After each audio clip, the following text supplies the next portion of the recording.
Good morning and welcome to Driving Force Radio, where we seek to discover what drives today's leaders. Today we are joined with an exciting and influential array of guests to discover to discuss energy security, advanced energy solutions, and what it means to you. Kelly De La Torre, my co-host today, will help guide the conversation. She is an attorney with ALG Attorneys, and her practice focuses on complex legal and regulatory issues relating to renewable energy and electrical power transmission project development, large industrial energy use, emerging clean technology, and environmental permitting and compliance.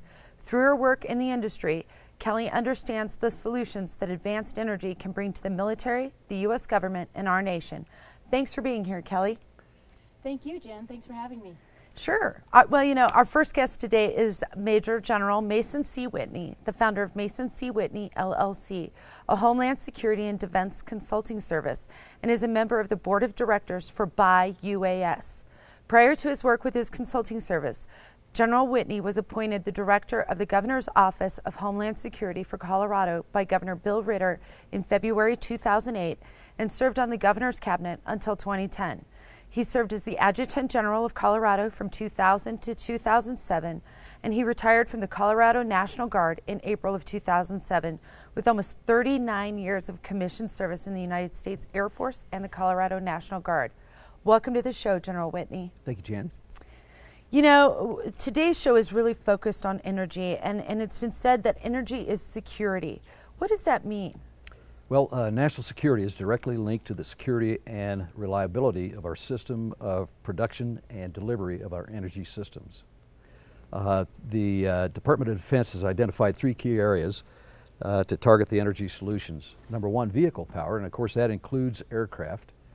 Domestic basing power, which is basically installations, military installations throughout the nation. And then soldier power, which the soldier carries with him or her into battle. And sorry to interrupt. Sure. That's really true, and a lot of the basis for the Department of Defense turning to look at some of these issues is based on a report by the CNA Military Advisory Board, or MAB. In 2007, they found that climate change is a threat multiplier to existing security risks in some of the most volatile regions of the world. The MAB also found that climate change, national security, and energy dependence are a related set of global challenges. Subsequent to this study, the MAB reconvened to study America's energy posture and examine the issue of energy security and how it relates to climate change and national security.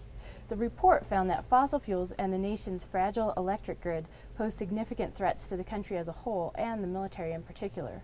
How does our dependence on fossil fuel and our antiquated electric grid undermine our domestic security?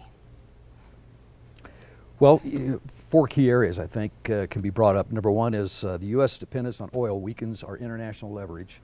It undermines foreign policy objectives and entangles America with unstable or hostile regimes, which are located throughout the world today.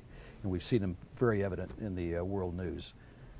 Inefficient use of or over-reliance on oil burdens the military logistics systems, undermines combat effectiveness, and ultimately it could exact a huge price tag, both in terms of money as well as people's lives. U.S. dependence on fossil fuels undermines our economic stability, which is obviously very critical to our national security. And finally, a fragile domestic electricity grid makes our domestic military installations and their critical infrastructure unnecessarily vulnerable to incident, whether deliberate or accidental. Well, and General Whitney, you know, you've talked a little bit, you mentioned our dependence on oil and the impact on our security. And the report that Kelly just spoke of that the MAB did found that looking forward that the market for fossil fuels is going to be shaped by finite supplies and obviously increasing demands as we continue to grow as a globe. And so this continuing heavy reliance on these fuels is obviously a security risk. Can you provide some context to how our dependence on oil really impacts our security? Well, to start with, we are a huge user of energy, a consumer of energy. We have 25% of the world oil production that we consume, but we only have 3% of the oil reserves basically within our control. So that means we have to go outside on the world market to be able to get those oil resources that we're required to have for national security. And of course that market is very vulnerable to manipulation by those nations we just talked about that may or may not be very friendly to the United States. So those who control the largest shares sometimes are not our friends. The vast majority of our oil reserves are controlled by national governments. And of course they control 77% of the world's estimated 1.15 trillion barrels of proven reserves. And then 16% of the oil producing companies are also wholly owned by other nations. So we don't have a lot of control not only over the resource itself in the ground, but also we don't have control over the manufacturing of that resource. So we are at risk many times because of that. The oil reserves can give extraordinary leverage to countries that normally wouldn't have that leverage. And of course, one of the examples is Venezuela, that basically Hugo Chavez has a political agenda that sometimes doesn't match our own. Yeah. And as a result, he can extract revenge of some sort if he decides that we aren't doing things that he would like us to do in the United States. And approximately how much do we get from Venezuela in terms of oil? I mean, is it a large importer or It's a large roughly sender of oil to us? 11% of the nation's oil comes from Venezuela. Comes from Venezuela, okay. And of course, we're their biggest customer. 60% of Venezuelan oil comes to the United States. Okay. So it's a very strategic relationship that needs to be fostered. But as I said, there are very many challenges associated with that. Obviously, with the political leadership within Venezuela. Yeah, and within Venezuela, it helps to keep Chavez in power because he uses that to give free medical care to the people, and that's a huge part of the Venezuelan economy is the money that they get from this oil. And then at the same time, he spreads a lot of anti-U.S. sentiment around Latin America and gives money to these other poor countries in Latin America and spreads an anti-American sentiment. Yet we still have to maintain this relationship with them. It'll be unique to watch it as we go forward, especially as we head into election season and Sure. what the positioning is going to be on this issue, because obviously it's huge. Yeah. Absolutely. You know, of course, we don't want to antagonize those folks who have all that oil as well, and so that Sure. really drives us in terms of our political discussions. You know, how do we make sure that we don't have a political agenda that is so disagreeable to those folks that supply us with the oil that it creates a situation like we had in the 70s with an oil embargo. Right. And of Right. course that would be tragic for all of our recovering economy right now. Well, so the DoD is the nation's single largest consumer of energy. From a domestic perspective, what is the DoD doing to address and secure their domestic energy use? Well, first of all, it's seeking to transform its use of energy at the installations that it owns throughout the United States through aggressive pursuit of energy efficiencies, smart grid technologies, and electrification of its vehicle fleet, as well as using natural gas for its vehicle fleets throughout the United States. They're also expanding the adoption of distributed and renewable energy generation at its installations. So renewable energy is a huge, huge program for the DoD right now. Well, and too, you know, the DoD obviously has installations all over the world, and just here in the U.S., you know, we've seen, you know, this very antiquated grid system. You know, you hear about power outages all over the place, and as we came in to the show, we talked about that the grid could pose a risk. And from a military perspective, a Department of Defense perspective, how is the electric grid a risk, or why is it a risk to our security? Well, the electric grid obviously is a very vulnerable piece of critical infrastructure. You can attack the grid through many different methods. Number one, you can attack it through the computer systems that run it, that control it. Number two, you can attack the grid through the physical plants that are throughout the United States as well as throughout the world. So the electrical grid and electricity obviously controls a lot of what we do in our daily lives. The electrical grid that the military relies on is normally provided by the public utilities located completely outside of the military installation. So that what is required then of the military installations is to have a backup system. And so as a backup system, normally they have generators. Of course, those generators are diesel powered in many cases. Sometimes they're solar powered, but in many cases they require energy to run those as well. But those are temporary solutions. So there has to be a way to have a reliable and endurable electrical system that allows our military installations that are very critical to our national defense, of which we have many here in Colorado that are unique in terms of ballistic missile early warning defense systems, those kinds of things, that it's mandatory that they stay up and running 24 hours a day, 365 days a year. So that endurable, reliable electrical grid is absolutely mandatory. Well, we have to go to break, but don't go anywhere, because when we come back, we will have more with General Whitney and Kelly De La Torre to learn more about how the Department of Defense is positioning us to help address our energy security issues.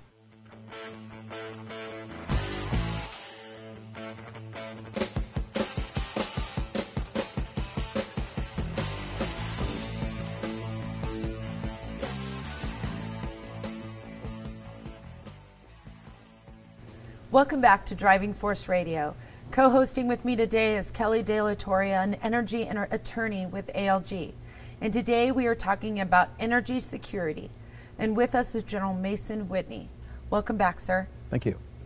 In the last segment, we were talking about the fragility of our electric grid and how that can impact our domestic military installations. And to kind of give some context to that, we can look to the blackout of 2003 and how that rolled across the northeast corner of the United States, and there we had the sewage plants wouldn't work, the water pumps wouldn't work, gasoline, you couldn't pump gas into your car, and the result was an estimated $7 to $10 billion loss because of the loss of that critical infrastructure. Can you talk a little bit about how the loss of that critical infrastructure really impacts our domestic military installations? Well, obviously we run on electricity with any installation that you have. And it's especially critical in the military in terms of having that reliable and durable electrical component that's available to you to manage your missions. Let me give you, for instance, most of the surveillance remotely piloted aircraft that are operating in Iraq and Afghanistan today are operated out of an airfield, Air Force airfield here in the United States, through a reach-back system that allows them to use satellite control of those aircraft, and they actually have a weapon systems operator on the scope watching the surveillance from that aircraft and determining whether or not to shoot, don't shoot from that RPA, the remotely piloted aircraft. So to have that capability to do that requires obviously electricity. And so that electrical grid becomes extremely important, not only for the protection, force protection here in the United States and the maintaining the mission elements here in the United States, but also because of that reach back that we have, that we depend on so much nowadays. You have to have that to be able to manage your operations, your combat operations, on the spot in Iraq and Afghanistan today, day by day. Well, and as you said, you know, this critical reach back for combat initiatives is obviously key, but energy independence, I'm imagining, is also part of the conversation. And so can you talk about some of the steps that the DoD has taken to address energy use both now and going forward, and sort of those implications? Absolutely. Yeah, and of course DoD has a number of initiatives that they've developed over the years to start in that direction to reduce the reliability, reduce the capability of having to go to foreign sources for that energy. And here are just a few of these to enumerate some. Reducing energy use by 3% per year to a total of 30% by 2015 in federal buildings. So the reduction of energy, obviously conserve energy, you don't use as much, so therefore obviously you reduce your dependence on it. you reduce emission reduction targets to be met by 2020 from 2008 baselines. You meter electricity by October 2012. Essentially, if you can measure it, you can reduce it. Believe it or not, there are many, many federal buildings, and especially on DoD installations, that have no metering. They just basically pay a bill for the entire base. And so, if you meter every facility, then you can see who's doing a good job of saving electricity and who's not. So that's a big deal. And then at least 3% of the DoD total electric consumption from renewable resources, renewable sources from FY 07 to 09 was 5%. FY 10 to 12, 7.5%. FY 13, they're trying to get much higher than that, obviously. Right now, this is a local example, the Air Force Academy solar array that they have currently down there provides 11% of their electrical needs. Wow. On the Air Force Academy. They have a goal of 100% by 2020. And of course, solar energy in Colorado is obviously a big player for us. And of course, at least 50% of the required annual renewable energy consumed from new renewable sources is a goal for DoD, 25% by 2025. 30% of the hot water in new and renovated federal buildings from solar power by 2015 if the life cycle cost is effective for that, and reduce fossil fuels in new or renovated federal buildings by 55% by 2010, 100% by 2030. All of these are attainable goals that DoD is reaching for. Well, and General Whitney, besides just the building and the facility side, I imagine there's a lot to do with fleet. I mean, when you think military, there's huge fleets that go with those. It's everything from Jeeps and trucks and cars to aircraft and huge fleet. So can you talk a little bit about the fleet issues and the reductions or the programs and initiatives in place for fleets? Well, I'm going to talk about something I know probably more about it than I do the others, but the Air Force is the largest consumer of aviation fuel in the world. The United States Air Force is. So they are right now experimenting with biofuels, where they have biofuels which are made from wood waste, grasses, and corn stalks that allow them to be able to process that into an alcohol-based fuel. And what they've done is they've taken a 50-50 blend of that biofuel and added that to JP8, which is the normal jet fuel. And they've run entire fleets on that. The entire fleet of the C-17 fleet, which is a worldwide air mobility capability aircraft, runs on that what they call the HRJ, the hydro-treated renewable jet fuel. So that is a big player, and they just ran a A-10, which is a fighter bomber type aircraft, on that same HRJ. So the use of biofuels, and so they're the DoD is really trying to introduce new technologies and what people are referring to as advanced technologies. And is the DoD doing other things in their domestic installations to sort of integrate new technologies? Well, they are throughout the entire DoD, but currently, let's take for instance in the Air Force, obviously my service that I'm more familiar with than anything else. Right now there are 85 renewable energy projects going on at 43 different Air Force installations.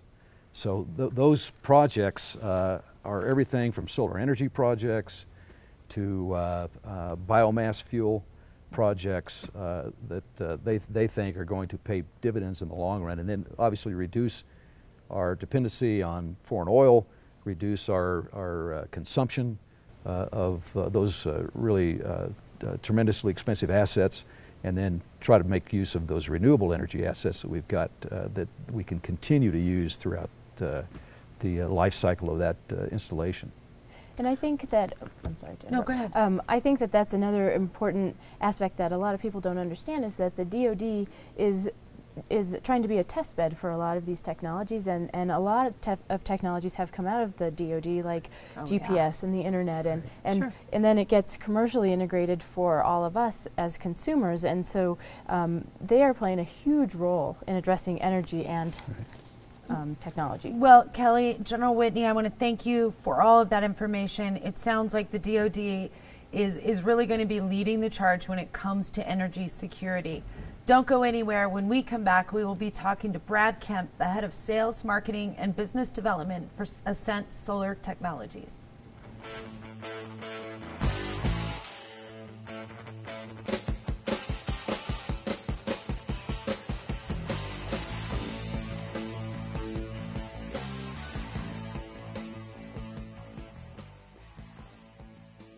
Thanks for listening to Driving Force Radio. Today we are talking about energy security. And you know, something we don't generally think about is how advanced energy solutions are playing a role in the area of soldier power. Brad Kemp, the head of sales, marketing, and business development for Ascent Solar Technologies, is with us now to share his extensive experience in this area. Welcome to the show, Brad. Thank you. You know, Jan, that in remote foreign installations, fuel convoys are an attractive target. These convoys have to travel long distances, a lot of times across one or more neighboring countries. Ensuring convoy safety is a huge task overseen by armored vehicles, helicopters, and fighter aircraft. And how often do you see in the news a burning fuel convoy on the border of Afghanistan and Pakistan? It happens all the time because it's just a prime target. And the military uses fuel more than just for mobility. One of the most significant consumers of fuel at operating based in Afghanistan and Iraq is electric generators. These are called forward operating bases, staging grounds for direct military engagement. These bases contain communications infrastructure, living quarters, administrative areas, eating facilities, and industrial facilities necessary to maintain combat systems. All of these require electricity. The electricity to power these facilities is provided by towed-in generators, fueled by JP8, the same fuel used by combat systems. Every drop of fuel you don't need due to more efficient deployed grids, more efficient installation, or more efficient lighting translates to fuel that you don't have to buy, store, convoy, or protect. Well, you know, and what's more is, you know, our soldiers, those guys on the ground, they too have to have energy when they're out there in the forward line, if that's what you call it. I wasn't in the military, but you know, I thought this was interesting. The average infantry soldier on a 72-hour mission in Afghanistan will carry more than 26 pounds of batteries charged by those generators that you were talking about. And you know, the weight of those can really hinder the operational capability by limiting their maneuverability out there. And so, you know, it's such a huge issue to have these cutting edge technologies that Brad's going to show us. Yeah, it's definitely true. And the thing is too that weight can really cause a lot of injuries too, as well as decreasing their mobility. Brad, Ascent Solar is one of the leading companies in research and manufacturing of thin film solar panels. Can you give an intro to the company and to what you're doing? Sure. So Ascent Solar is based here in the Denver area, and all of our manufacturing operations are here as well. The company was founded, or the technology was founded, I should say, decades ago to really help in enabling some aerospace applications and high altitude applications with a very lightweight form of energy generation. I thought the best way to demonstrate it was just to show you one of the panels here. So this is, you can see how lightweight the panel is, and this is an example of one of our smaller modules. And for the listener, it's so amazing. It's as thin as a sheet of paper and almost as flexible as paper. Yes, As Brad? you want it to be, basically. Yeah. It's very conformable. So when the technology was developed, it was originally developed for those aerospace applications, but we found when thinking about how to commercialize the technology that it really integrates seamlessly with literally any application you want it to, right? So you know, any product or any piece of real estate, if you will, and think real estate on a very small scale, as long as it's exposed to the sun, can become an energy generation device. So we looked at consumer products, we looked at automobiles, and then we thought about some of the needs that you two just spoke about, some of the needs of our soldiers. So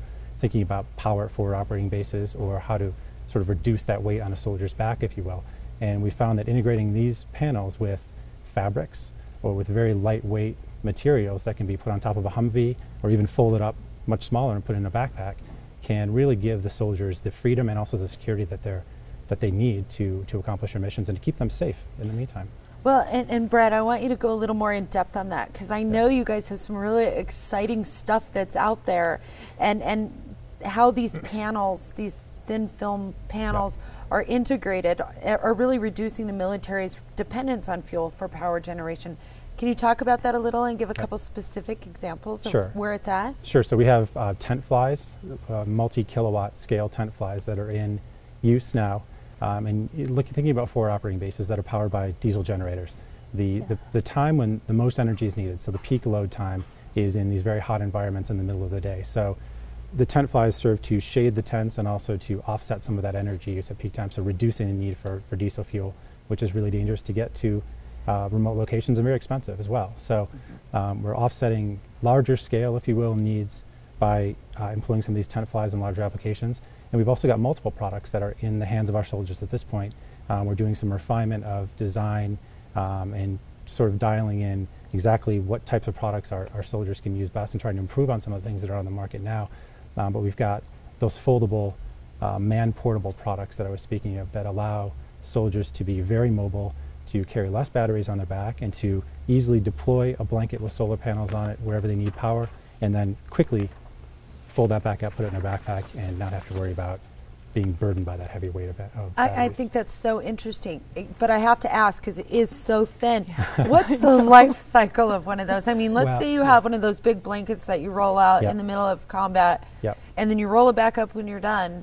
Is it done? Well, reliability is number one, right? So these guys need to know that this thing's going to work when they put it on the ground. It's going to have to produce power when they need it. So what I've brought to show you today is sort of the lightest, I'll almost call it best case scenario. This is an unlaminated, unencapsulated piece of solar panel, right? So we can tailor make that to the life expectancy and durability needs of the customer, right? So we can make this as thick as it needs to be to withstand the environment that's going to be used in, right? So we really work with the various branches of the military and also our commercial customers to produce the products that they need that are tailor-made to their needs. So then, and when you encapsulate it, it kind of depends on the application, on sort of what is it that you attach it to a substrate or? Right, so we can put this on a thicker back sheet that adds some rigidity. We can leave that out and sort of use the fabric or the carrier material, if you will, as the back sheet. And then we put some sort of UV protection and some scratch resistance, maybe a matte finish for military applications, so it's non-reflective and doesn't show any glare and keeps a very low profile. There are really limitless things that we can do with these things to make them exactly what the customer needs.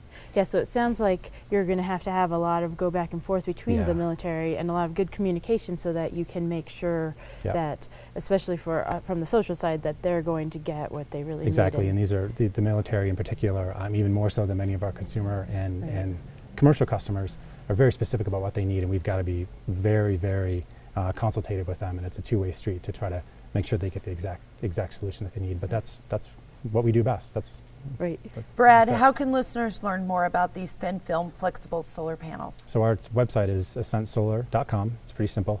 That's probably the best way to start, and there are multiple ways to contact the company through the website. We'd be happy to answer questions based on the customer's need. Okay, well, thanks for listening to Driving Force Radio. Brad Kemp will be back in our next segment with George Bai, the CEO of Bai Aerospace. We will continue our discussion on energy security and UAVs next. Stay tuned.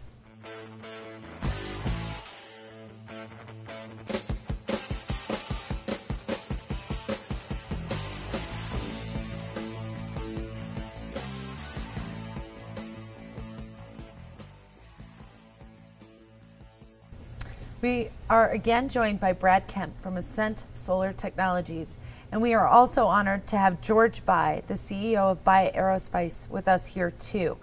And in this segment, we're really kind of continuing to examine this whole conversation of energy and security and military uses. And Kelly, I'm going to give it back to you. Yeah, and the DoD is looking at energy security both from looking at energy security saves money and it saves lives. There are a broad range of technologies that are being developed to meet these two goals. One example is the Solar Electric Hybrid Airship UAV developed by Global Near Space Services of Colorado Springs and Bai Aerospace of Denver, Colorado. George, can you provide an introduction to Bai Aerospace and also to the UAV that you've developed and give some background to that, please? Sure, you bet. Bai Aerospace is fundamentally an engineering company, engineering innovation kind of a design team, a skunkworks of a sort, where we combine alternative energy, advanced composite structural technologies into new aircraft designs. And the specific Starlight project that you just mentioned is a lighter-than-air upper stage balloon, shaped balloon like a wing, and then the lower stage is it's a flyable unmanned drone which uses solar electric technology stored in batteries to provide electric propulsion using motors to run the propellers to keep this drone on station over a location on the Earth. Very, very unique, very special combination of technologies with a fantastic endurance. We're able to maintain station for up to 4 months at a time with this technology. So Oh, wow.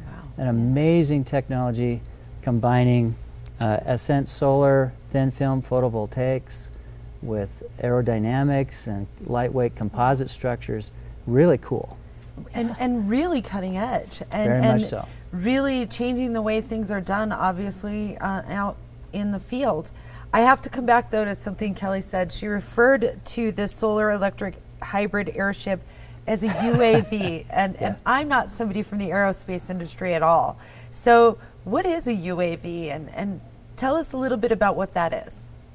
Well, airplanes, of course, going back to Wright Brothers, used humans to help pilot them.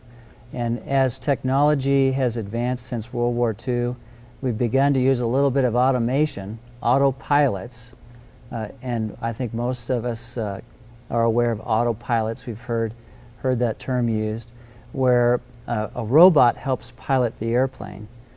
And a drone or an unmanned aircraft, UAV, an unmanned aircraft system or vehicle, simply takes the next step using a robot with radio technology to independently fly the airplane without the use of a human pilot on the aircraft. So they're piloted remotely with automation and computers, and so we hear about Predator drones, for example, being flown remotely and with computers, if you will, by a kind of a fancy autopilot. And so then that ties back into what General Whitney was saying, is that these are actually being, so if you're flying in Afghanistan, these are actually being monitored in the U.S. That's right. So we're using satellites to bounce communication radio waves all the way back here to the United States. And the pilots that are actually flying these drones are doing so via remote communication from satellites to the air vehicle actually flying over Afghanistan. Amazing technology. Yeah, it's just amazing. So cool. And It so, is, yeah. and so to develop these, you had to actually. I mean, it sounds so multifaceted, the development It of is. these things. It is. Absolutely. We're combining advanced energy technology, advanced composite structures, aerodynamics, communication, robotics, computers, and of course the advanced energy capability from Ascent Solar, these very, very lightweight energy collectors, solar energy collectors, uses sunlight for the fuel to go in the battery to run this UAV. George, we have to go to break. When we come back, we're going to talk more about the technologies and the cost implications and the implications to the field. Don't go anywhere.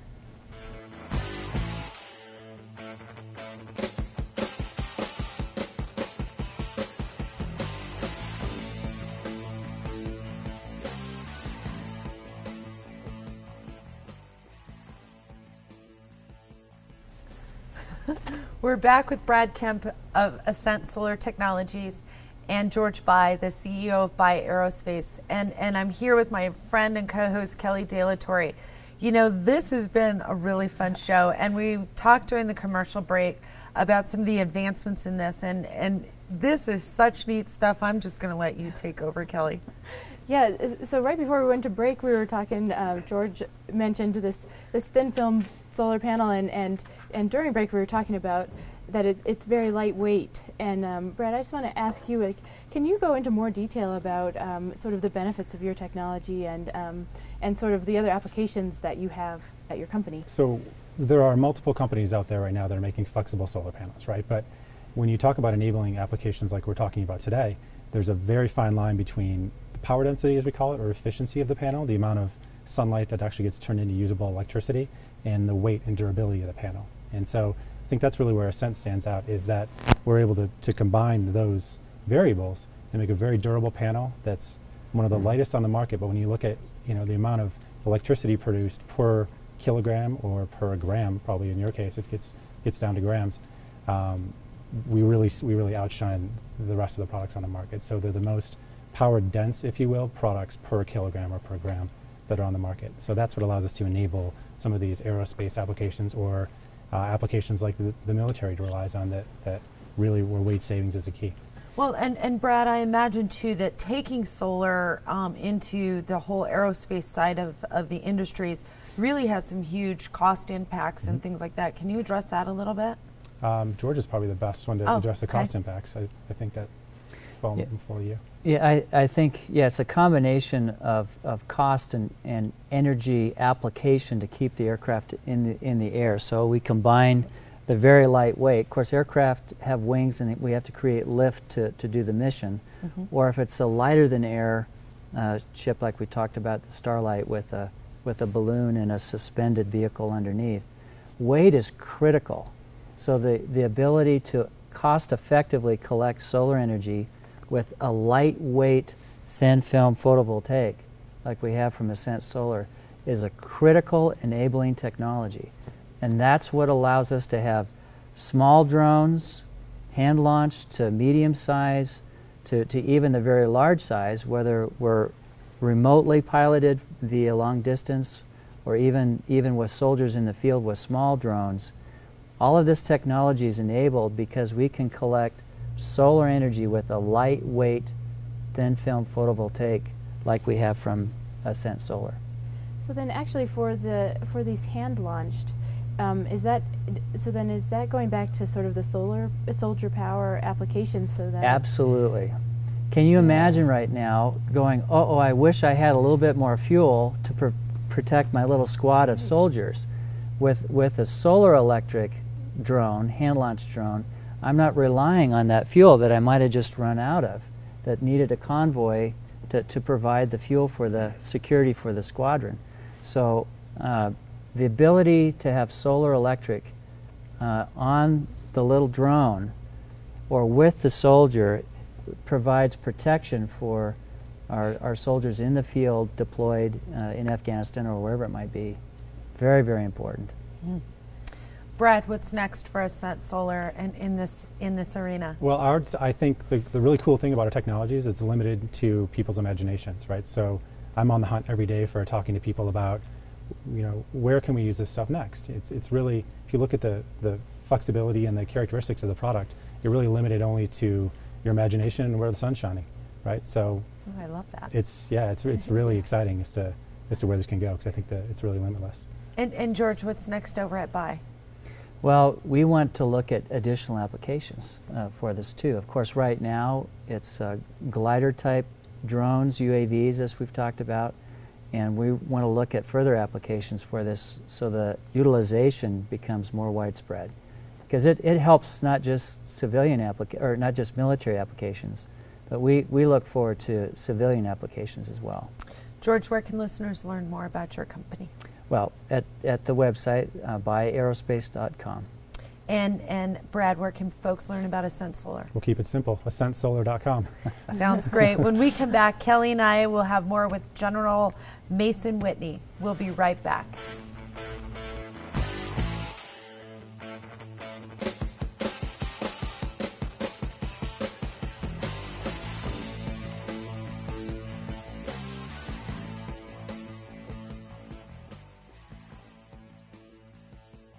We're back with Energy 101 on Driving Force Radio. My co-host Kelly De La Torre and I are back with General Mason Whitney to talk about the implications of the work that we've been talking about this whole segment. you know, the implications of energy, the implications of energy insecurity, of energy on our military, of the implications of new energies and new energy developments on our military and our security systems. I mean, this has been such a fascinating conversation, Kelly. I loved this one today. I can't wait to get out there and go look all this stuff up. It's been so fun. Yeah, and for this last segment, we really want to get down to kind of what's the military doing, because right before we went to break, George was talking about, so we're communicating with these UAVs in Afghanistan, but we're doing that from our domestic bases. So what are we doing to secure our domestic bases, and sort of how does that interaction work? Well, you know, first of all, obviously there's big implications about extended outages that could affect military operations. You know, number one, our logistics chain is just in time. If you interrupt that logistics chain, then you wind up disrupting the supply to the troops in the front. Data collected in combat zones have to be analyzed. All that we talked about earlier with those unmanned aerospace vehicles out there in the combat theater have reached back to the United States operators. They have to collect that data, do all the data analysis that takes place, and then essentially come up with the intelligence briefings that are required to make those decisions that are necessary for the different battles that are involved in. And of course, anytime you have power losses, your vulnerability increases for operations to be disrupted. And then finally, you know, the loss of electrical power affects refineries, ports, repair depots, commercial and military centers, all of those things that the military depends on, and you're basically putting yourself at risk anytime you lose that power. So what is DoD doing to maybe compensate for that loss of domestic security in terms of electrical power and renewable energy power? Well, to start with, you know, they have a Defense Science Board report that found that critical national security and homeland defense missions are at an unacceptably high risk of extended outage from failure of the electric grid. And of course, that's pretty sobering when you stop and think about it. So we are at risk. We need to make sure that we do a very good job of doing critical infrastructure assessments. Let's say, where are our vulnerabilities? How can we shore up those vulnerabilities, mitigate those risks by virtue of either physical securities or cybersecurity that we can put in place that will enhance that capability to be able to have survivable and durable operations. And of course, DoD's conducted assessments that has looked at all their critical installations and are they adequately prepared for power outages. So those assessments are one of the specific things that DoD has done. And I just have to put in a plug for the Colorado National Guard in this, and the Colorado National Guard had the very first military critical infrastructure assessment team in the United States right after 2001. Wow. When we put that together, and then actually went out to all the DoD installations in Colorado and looked at all the vulnerabilities that they have at the installations. Well, and General Whitney, I have to thank you so much for taking the time with us today to talk about the critical issues of energy security. Where can listeners learn more about your organization and the work that's being done in energy security? Well, my organization is small. I'm an army of one. So I have a phone number for my office that if you would like to reach me there, that's available, 303-548-3823. And repeat that one more time. 303-548-3823. Well, General Whitney, thank you. I just want to mention that Army of One has a really big depth of knowledge. Yes, he does. And Kelly, thank you so much for co-hosting the show with me today and for always bringing the most compelling conversations to the table. Kelly tracks energy policy on her blog at the Rocky Mountain Energy blog, which can be found at rmenergyblog.blogspot.com. She is the co-founder of Women in Energy, a networking group for women in all facets of the energy industry. And to learn more, go to wie.globalnewenergynetwork.org. And to learn more about Driving Force Radio, check us out at facebook.com/Driving Force Radio. Thanks so much for listening today. Tune in every Saturday from 10 to 11 to hear Driving Force Radio on AM 710 KNUS to learn what's driving today's leaders. Thank you so much for listening and have a great weekend.